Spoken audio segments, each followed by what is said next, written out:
भाई हमले पे हमले किए जा रहे हैं, मगर अल्लाह भी अपनी ताकत दिखाता है कि अमेरिका ने जिस मुल्क को चैलेंज किया उस पे हमला कर दिया। इराक को चैलेंज किया, इराक पे हमला किया, इराक पे चैलेंज किया, इराक पे हमला किया। अफगानिस्तान को चैलेंज किया, अफगानिस्तान पे हमला किया। बोस्निया को चैलेंज किया, बोस्निया पे हमला कर दिया।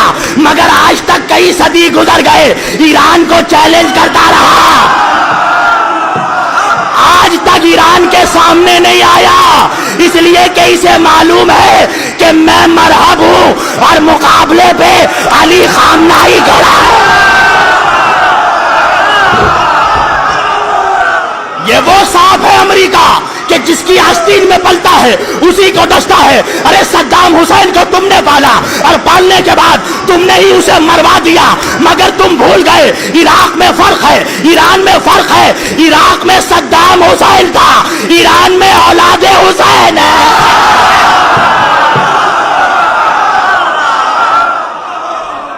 यहां औलादे हुसैन है। इसीलिए अल्लामा इकबाल ने कहा था कि ईरान होकर आलम मशरिक का जिनेवा, शायद कुर्रे अर्ज की तकदीर बदल जाए। किसी की ताकत नहीं है कि उस सरजमीन पर हमला कर दे, इसलिए कि ये मेरा और अकीदा ईमान नहीं है, मेरी दलील है। भाई आज भी हर मुसलमान जब अपने घरों से निकलता है तो उसके बाजुओं में क्या बांधा जाता है? क्या इमाम जामिन बांधा जाता है? किस लिए बांधा जाता है? क्या जब भी जहां भी जाएगा हर हमले से महफूज रहेगा, हर मुसीबत से महफूज रहेगा। अरे तुझे नहीं मालूम, जिसका नाम हमारे हाथों में बना है उसका रोजा ईरान में है।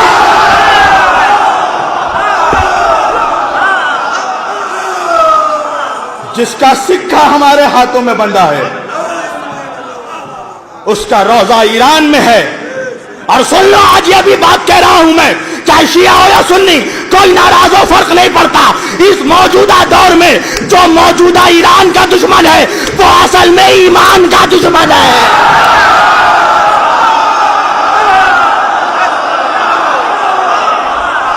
और मैं दावे बेदलील नहीं करता।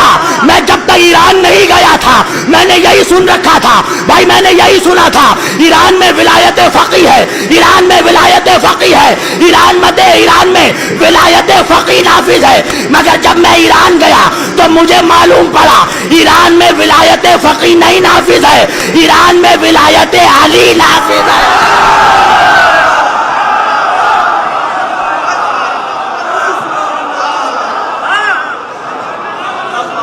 और बस आखिरी बात, और मैं अपनी तकरीर समेट रहा हूं, ये दावे मैं ऐसे ही नहीं कर रहा, हवाओं में तीर नहीं चलाते हैं हम अली वाले हैं, कलेजा देखकर तीर चलाते हैं, यहां वहां तीर नहीं चलाते। मैंने कैसे कह दिया कि ईरान ईमान का हिस्सा है, ईरान हक की तरफ है, इसलिए कि ये मेरे मौला की हदीस है। मेरे मौला ने फरमाया कि अगर कोई जमाना ऐसा आए कि जब हक का पहचानना मुश्किल हो जाए तो ये देखना सारी बातिल ताकतें किसके खिलाफ खड़ी है। तो मैंने देखा अमेरिका, इजराइल।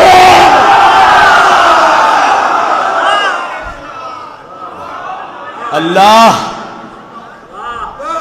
कम ही लोगों को क़यादत से नवाजता है,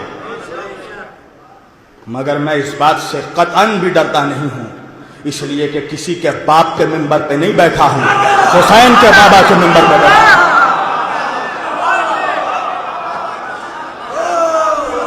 ये मुझे फोन पे फोन आ रहे, मौलाना आप शियों के बीच जा रहे हैं, आप शियों की मजलिस में पढ़ रहे हैं, आप शियों के जलसों में जा रहे हैं। कहा हाँ, ये हुक्म है हमारे उलमा का, ये हुक्म है मेरे नबी का कि वला तफर्रकू, तफरका खत्म करो, आपस में इत्तेहाद कायम करो। और मैं आपको बताता हूं कि आज शिया सुन्नी इत्तेहाद का दुश्मन कौन है? शिया सुन्नी इत्तेहाद की मुखालिफत अगर शिया करे तो समझ लीजिए वो शिया नहीं है, अगर सुन्नी करे तो समझ लीजिए वो सुन्नी नहीं है। शिया सुन्नी इत्तेहाद से सबसे ज्यादा प्रॉब्लम शैतान को है।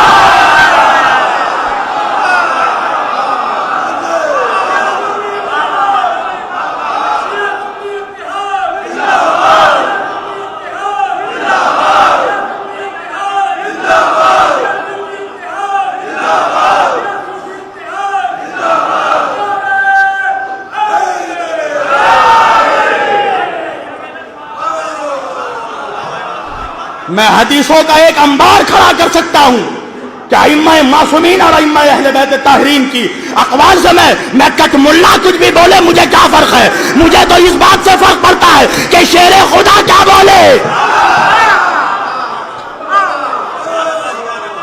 चाहे शिया मुल्ला बोले चाहे सुन्नी मुल्ला बोले, मुझे कोई फर्क नहीं पड़ता। मुझे तो यह देखना है कि मेरा मौला क्या कह के गया। अंबार लगा दूंगा मैं तारीखों की इसी इमाम बारगाह में, मौला के बारगाह से बोल रहा हूं, इनकी अताओं पे भरोसा करके अंबार लगा दूंगा तारीखों की, हदीसों की। साबित कर दूंगा कि किसी इमाम ने कहा कि आपस में तफरका कायम करो।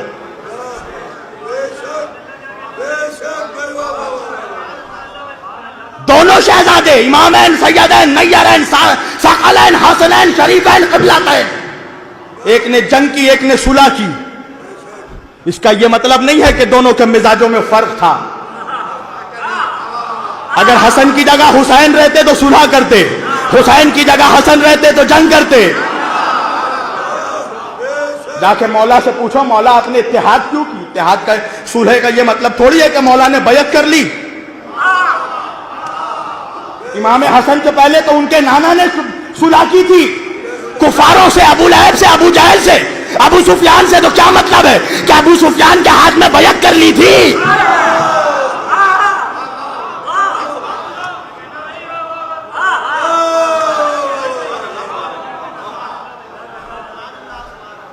अगर मौला उठा लेते तलवार तो किसकी हुकूमत थी कि मौला से मसनद छीन लेता।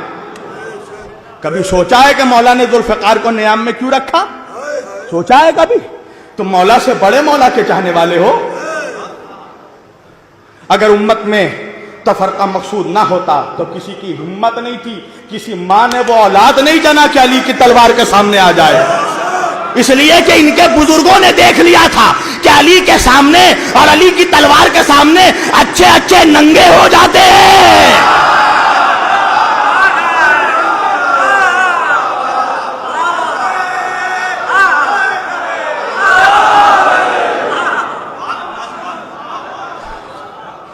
जब मौलाना कल्बे जवाद साहब ने मुझे इस अशरे के लिए कहा तो मैंने लब्बैक कहा, क्योंकि हिंदुस्तान में आज ऐसी कोई दूसरी क़यादत नहीं है। लखनऊ वालों, अपने नसीबों पर नाश करना और अल्लाह का शुक्र अदा करना कि अल्लाह ने तुम्हें कल्बे जवाद साहब जैसी क़यादत अता की है। कुछ मुनाफिक ऐसा ना हो कि बाद में कहें कि कल्बे जवाद साहब को इम्प्रेस करने के लिए मौलाना शब्बीर पढ़ रहे थे। जा बचपन से जाकर मेरी तकरीर उठाकर देख ले, मैंने सिवाय अहले बैत के आज तक किसी को इम्प्रेस नहीं किया।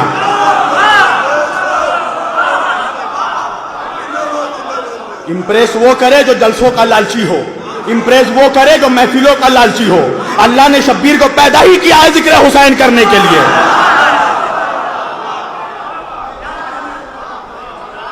मुझे तो सिर्फ अहले बैत से मकसूद है।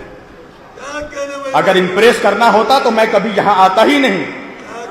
मेजॉरिटी सुन्नियों की है, मैं उनको इम्प्रेस करता। यहां क्यों आता अक़लियत में? मैंने कहा कि मैं अपने हुसैनी भाइयों के पास जा रहा हूं। जिस 12 इमाम को वो मानते हैं उसी 12 इमाम को मैं मानता हूं।